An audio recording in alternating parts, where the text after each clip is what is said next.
Yes, as we continue to address specific constituencies, specific segments of society, we find a necessity to address two constituencies further. We've done that a number of times, but it appears nobody's listening.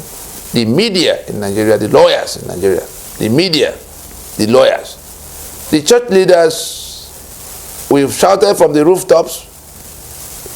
We don't know what's going on with them now, but we believe that the few who have, related back to us may be talking to the others about the role they are playing in this onslaught against the flock by the invading Fulani, who wants to take the land over and who are distracting everybody else with the talk of election and who can become president.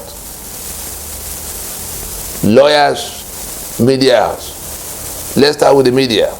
The media. There's this whole talk of bandits instead of terror. It distorts what the public should know about what's going on. Like El-Rufai, the chief, terror merchant, was trying to tell us that terror in 2021. We saw him on national TV saying that it is, that the people doing banditry are just doing business. That the ones who are doing terror are the ones who are talking about secession. And so, if the media, knowing that this is terror, continue to describe it as banditry, in order to be in the good book of government, I tell us the day the calamity will come to town, it will not spare anybody. The people who own the media houses, the people who work in the media houses, will all be equal targets of the terror. Maybe then they will call it a terror. We saw one of the staunch supporters of Buhari, who was part of the kidnapped passengers on the Abuja-Kaduna train terror attack. After they had flogged them several days, over 100 days, and here he comes. He got released a few days ago. I think he has come to repentance, because before the kidnap, before the incident, he was one of those marketing the Buhari as performing miracles, as having delivered Nigeria to a new day. But now he says he thinks it is not so. He now agrees that the government has not only failed, but that the government must have a hand in the terror happening to everybody. The same way, we hope that the media that is shutting down the information that should be going to the people in the name of trying to not to rock the boat. The Nigerian Union is gone. As far as it is the 1999 Constitution that defines and holds it together. The owners of the union are being invited to come to take charge, recover their portion, and discuss with whoever agrees with them how they want to go. If anybody thinks it is by suppressing the information on what is going on that will keep this union, at a time the Fulani are invading to take over everywhere, including wherever those media houses are, because we hear now they are going to attack Abuja, we hear they are going to attack Lagos and Katsina and all kinds of places listed. When they come to town, they won't be making a distinction. Then maybe you'll be forced to describe what happens where you are as terror, if your head is still on your shoulder.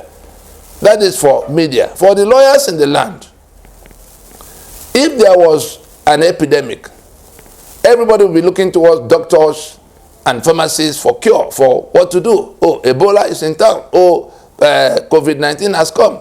Oh, monkeypox is coming. Everybody will look towards people in the medical circles and pharmaceutical circles for what to do.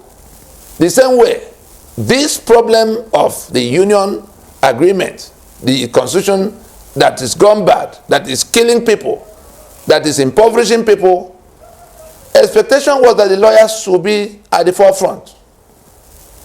But that's not happening. The Nigerian Bar Association is discussing everything but this problem. And having engaged them, we have engaged them over the years, repeatedly. We now began to see, because we came to where we became apprehensive and began to probe what could be their reason for not wanting to join this discussion, which they're supposed to be leading. Because if the Bar Association, if the Nigerian Bar Association would join in saying that the Constitution of Nigeria is a fraud and cannot be basis of any further national elections, I'm sure something will begin to happen sooner or faster. But no, they are preserving it. We found out that it was because the most senior amongst them, the senior advocates particularly, and the most senior lawyers who get the fat briefs coming from EFCC, the products of the corruption ends in EFCC, and then billions, like the one that they say, Accountant General, that they're accusing of 109 billion. Between him and the lawyers, billions will transpire. Eventually, we'll begin to hear about the judge that is in the middle and how many of such billions passed through the door of their chambers or wherever they exchange. We also found out that the question of elections that will go bad under a rogue constitution will become basis of election petition.